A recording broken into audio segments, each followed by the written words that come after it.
Hey everybody, it's Jason from the Texas Gun Vault, and once again I'm coming to you with another range report.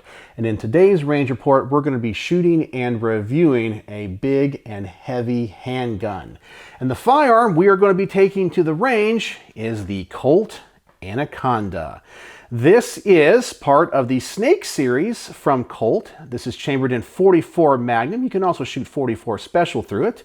And the other guns in the Snake lineup, of course, are the Diamondback, the Cobra, and of course the very famous Python. They all have kind of the same aesthetics. This one is built off of Colt's largest frame. It is the MM frame, or the double M frame. These were introduced in 1990 and discontinued in 2003. But in 1990, when this gun came out, Colt was 30 years late to the .44 Magnum game. Obviously, Smith & Wesson, Ruger, and Dan Wesson already had their .44 Magnums out 3 decades before this one. These guns were reintroduced in 2021 and essentially are built to the same standards as the modern Python ones, just obviously with a bigger frame, and everything is beefed up a little bit. These are marketed to sports shooters and hunters. So I really am kind of excited to get this thing to the range. But before I do and talk about all the things that I like and don't like, as always, I want to thank the people that make these videos possible. First and foremost is the owner of this beautiful revolver. He's a local fan and subscriber. His name is Matt. In fact, I'm also doing something else for him tonight because he's a big fan of the Ford Mustang. Even though I love the Chevy Camaro, I'm wearing a Ford Mustang shirt for him. And he's lent some other guns to the channel, and he even lent some ammo for this review. So thank you so much, Matt. It means so much to me. As always, I want to thank my Patreon supporters because through their monthly donations and support, they help keep the lights on around here, and I could not do this without their support. And if you guys want to join my Patreon for as little as $1 a month, there's going to be a link in the description below, and you guys get to see all these videos early. And I always want to thank my primary sponsor who provides much of the ammunition for these range reports, thus making them financially feasible for me, my good friend Mark from Brownworks. And here we are once again talking about a beautiful firearm, one that can take wood panel grips. Even though this one comes with some rubber Hogue ones from the factory, you might have a collectible revolver, a Colt 1911, a CZ75, a Browning High Power, or a Beretta 92, just to name a few. And all these guns take wood panel grips, and you might be in the market for a set of custom grips to make your guns unique and one of a kind. Well, I have the perfect grip company for you. Brownworks. Brownworks is a custom grip company, making a wide variety of grips for a wide variety of firearms out of a wide variety of exotic woods and materials. Mark is an artist and he's a craftsman. He can apply custom logos, custom engravings, custom textures, finish these grips in a wide variety of colors, create his own laminate woods, and even apply exotic materials like snake skin and alligator skin to these grips to make them unique and one of a kind. Anything you can imagine, he can make. So I'm going to put a link to his website in the comment section below, as well as a coupon code for 10% off your first order. So I'm going to ask you to go over there and see everything he has to offer. And when you place that order for your set of custom grips, please tell Mark the Texas Gun Vault sent you. All right, so once again, let's talk more specifically about the gun we have on the table. I have already told you it's a Colt Anaconda chambered in .44 Magnum. But that means you can shoot .44 Special through it. This version has the 8-inch barrel. The cylinder holds 6 rounds. It is a double action, single action revolver. It is made of stainless steel. It is made to the same specs as the Colt Python and the modern Pythons.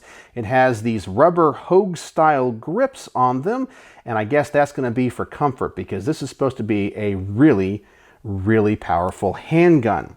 So before we get this to the range and shoot it and once again torture my hand, I always want to talk about the things that I like and don't like. And the first thing I love about this gun, of course, you know, it's a Colt. In fact, when I started my channel many years ago, I started off as the Fort Worth Colt guy. I've always had a special place in my heart for Colts, Colt 1911s, Colt revolvers. There's just something about that company that is ingrained and enshrined in American history, and I've always loved all of their firearms. And so this is going to be a really cool gun to shoot because simply it's a Colt. It just has a special place in my heart. The second thing I love about this gun is that it is in stainless steel. Now, I know when it comes to the classic snake revolvers, everyone loves the Colt royal blue finish, especially those on the Pythons. And back in the day, they did make these out of some other materials and other finishes, but for me, stainless steel is the way to go. It is so easy to clean, it's so durable, and obviously it is corrosion resistant. The next thing I love about this gun is the aesthetics. There's just something about the ribbed barrel that is just what you have come to expect from a Colt revolver. It just has that great look. This thing just looks like a big beefed up Python, and I feel aesthetically these Colt revolvers are just some of the prettiest revolvers ever made. And the last thing I really like about this gun as it sits here on the workbench is this trigger. I know it's not the greatest trigger in the world, but it's a pretty darn good one from the factory. So I'm going to go ahead and get out the Lyman trigger pull weight gauge. We're going to measure this hopefully in double action and single action and see what it's all about. So let me adjust the camera and let's do that now. So let's take a look at the trigger in this Colt Anaconda. We're going to test it both in double action and in single action. But before we do that, let's open up this cylinder and ensure that there is no ammunition in it. It looks like we are clear. That cylinder is empty. So now let's get out the Lyman trigger pull weight gauge. Let's clear the averages and let's test this thing out in double action first. And our first pull, we have 9 pounds, 2.4 ounces. 8 pounds, 1.2 ounces. 7 pounds, 5.5 ounces. And you'll see there's a big variation here because double action triggers are a little bit hard to measure when it comes to these gauges. So maybe I'll do a few more than just 5 pulls. Here would be our fourth pull. 7 pounds, 14.2 ounces. 8 pounds, 2.8 ounces. 8 pounds, 1.5 ounces. And finally, we would have 8 pounds, 4.0 ounces, which gives us an average of 8 pounds, 2.2 ounces. I don't know about you, but I think that is a really nice double action pull on a revolver. So now let's test this out in single action. Let's clear the averages again and see what we get. This should be a lot lighter.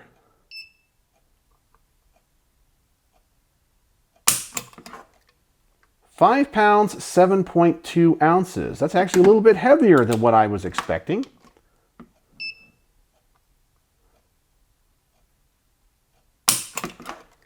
5 pounds, 7.2 ounces.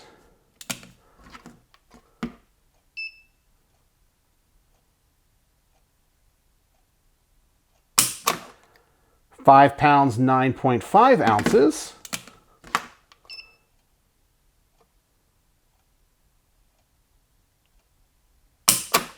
5 pounds, 9.3 ounces. And finally, 5 pounds, 8.8 ounces, a very consistent trigger pull here. And our average is 5 pounds, 8.4 ounces. So I think the double action pull on this revolver is better than the single action pull. I wish that single action was a little bit lighter, but that double action pull is right on the money. So hopefully that's going to translate into a very nice shooting experience. Now, before we get to the range, I do want to talk about one thing about this gun that I don't like, and that's going to be these grips. Now, I know a lot of people like these rubber Hogue style grips, and I'm sure it's going to make this gun more comfortable to shoot. But from an aesthetic standpoint, I really do like wood or G10. But that's just a personal preference, but probably once again for comfort, these grips are going to be the best because I have a feeling this thing is going to hurt, especially with hot 44 rounds. So we'll just have to see once we get to the range. And speaking of getting to the range, let's do that now. So we're going to start off with the target at 7 yards. We're going to shoot 44 Special and 44 Magnum through this. We're going to shoot it single action just to see how this gun performs, get my initial thoughts and impressions, and we'll go from there and see what else I want to test. So hopefully this is going to be a very pleasurable 44 Magnum to shoot. So let's get to the range and find out.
So before we talk about how this gun performed and the one result that kind of surprised me, I do need to give you one quick caveat. And that caveat is I'm not really much of a revolver shooter. When I got into firearms, I started on semi-auto. I know a lot of people that watch my channel probably have a lot of revolvers and got into guns when revolvers were the thing. I don't shoot these as good or as accurately as semi-automatic pistols. So hopefully you'll still be able to get some good information from my experiences, but I just wanted to let you know that while I may not shoot this gun as well as other handguns, I am doing my very best, and revolvers have typically just not been my thing.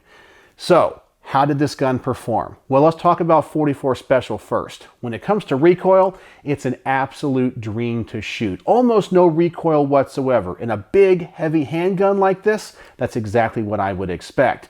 44 Magnum was definitely hard hitting. But now when it comes to the accuracy, this is what surprised me. 44 Special was kind of all over the place, but 44 Magnum was a lot better. I don't know why that is. I was honestly expecting to shoot 44 Special really, really well. All right, so now let's double the distance of this target. I know what to expect from this revolver. I'll shoot 44 Special and 44 Magnum again and see if I can do any better.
And pretty much I'm getting exactly the same results. 44 Special is grouping a little bit high and not as tight. 44 Magnum is definitely a little bit better.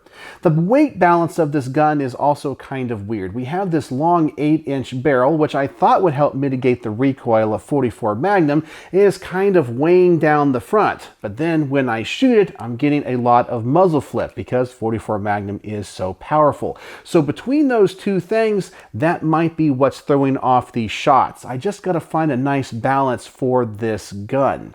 Now, when it comes to these grips, I would have to say they're doing a great job when it comes to mitigating the recoil, with the exception of one thing: the back strap. The back strap is exposed. I kind of wish these grips were wraparound and I would have rubber on the back as well. It's starting to dig into the palm of my hand.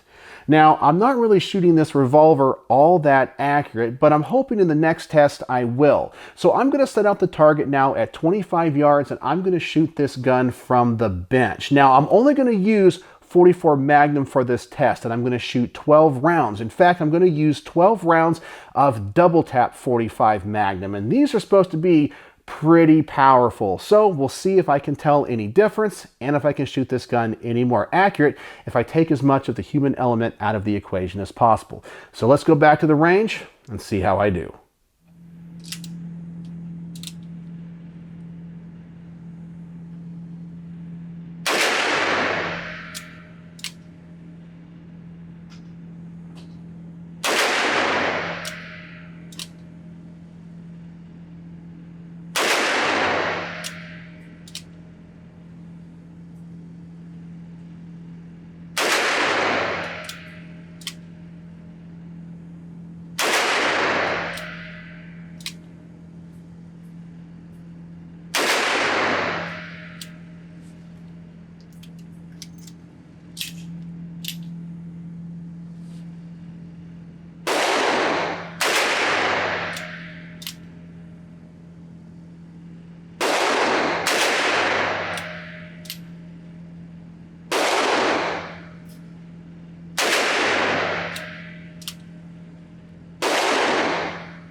And that group is definitely a lot better. When I take my time and I take that human element out of the equation, it's actually pretty darn accurate. And that's what I was expecting from this revolver. So that makes me think when I'm shooting it, normally the balance of this gun really affects my accuracy. Now, I'm also really happy with this trigger. Now, I told you in single action, this trigger might be a little bit on the heavy side, but as you could see from the results of the Lyman trigger pull weight gauge, it's a very consistent pull. So I think that helped with some of the accuracy as well. All right, so now the next test I want to do is to continue to test this trigger. I think this double action pull is really good. So I'm going to bring the target back in to about 7 yards, and now I'm going to shoot 44 Special and 44 Magnum double action.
And now that I'm shooting this in double action, I'm actually getting exactly the same results that I did in single action. The 44 Special is kind of all over the place, and I'm getting a better group with 44 Magnum. The projectiles with 44 Special definitely look like they're stabilizing. I don't see any tumbling, but I'm just not getting the same type of accuracy.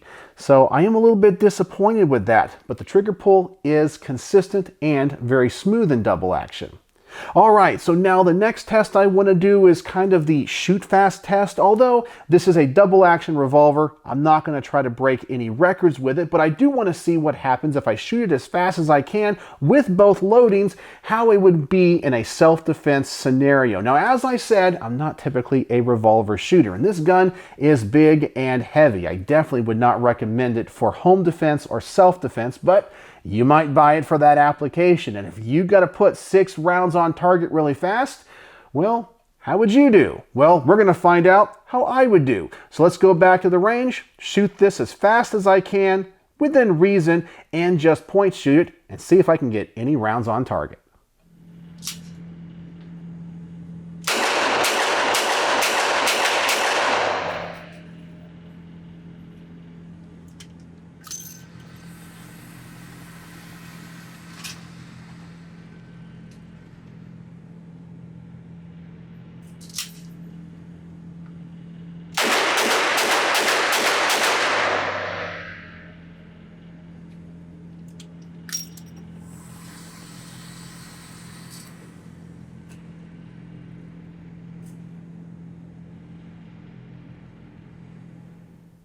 And with both 44 Special and 44 Magnum, the gun shoots really low for me. And I think, once again, that has to do with the weight of this barrel. It's just too long. Now, I would probably want a shorter barrel that would give me a better shooting experience, but I definitely think that's going to make the recoil in 44 Magnum a lot worse. And I can tell you, my hand is hurting after this range report.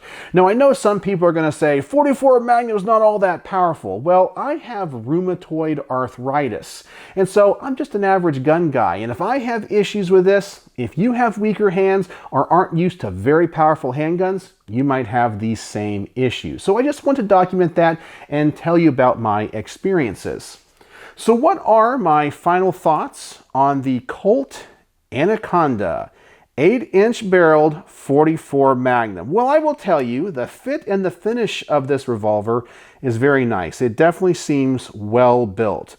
But this gun, in my personal opinion, is just too powerful for my tastes, especially with that double tap ammunition on the bench rest test. That one really hurt. So I think unless you are a revolver fan and a revolver person in general, you might not enjoy this, and it might not be as accurate for you as you may want. So I think this is an impractical gun. It's still a cool gun. It would probably be very good for hunting, but I would not recommend this gun for self-defense or home defense. But that's just my personal opinion. You may absolutely love this gun and you think it's the perfect gun for you. But I just wanted to share my thoughts and experiences with this, and I'm glad that I got some trigger time on it. But man, coming home from the range, this gun hurt, especially because of this metal backstrap.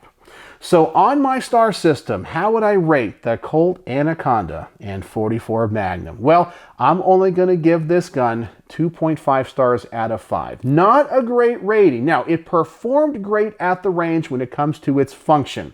It wasn't very accurate for me, and for the most part, it was not very pleasurable to shoot. In fact, when I was filming this footage, I couldn't wait for it to be over. And that's a very rare experience for me here at the Texas Gun Vault. I just didn't enjoy it because it hurt my hand so much. But that could be because I do have rheumatoid arthritis. So what do you guys think? Do you guys like the Colt Anaconda? Do you own one? Have you ever shot one? And what do you think about 44 Magnum? Is it too powerful, or is it just what you want in a self-defense revolver? Let me know in the comment section below. And, as always, thanks for watching. And I'll shoot 44 Special a little bit better as well. So,